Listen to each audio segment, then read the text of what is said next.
Ngayong araw pala ay susubukan ko magsaing sa pamamagitan ng init ng araw kasi kahapon nga ay nakaluto ako ng itlog at mayroong hindi naniniwala itong nasa screen.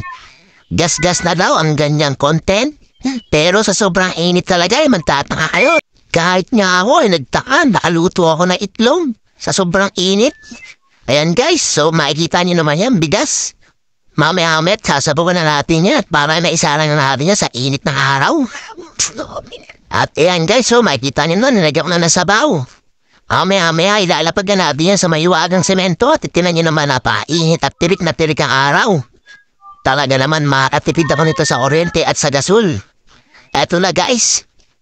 Ayan 1, 2, 3. Ayan na, tinakpan na. Minekos-mekos na, ang tilapag na. Ayan, maya-maya babalikan natin yan.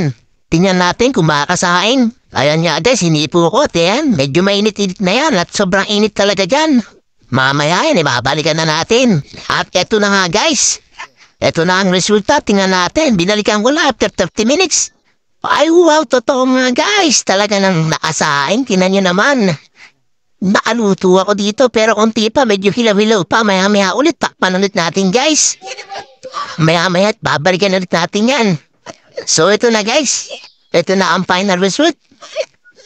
Tapos na ako mag-in-in. At iyan na guys, napakaganda ng saing ng init ng araw. Totoo pa talaga nakakaluto.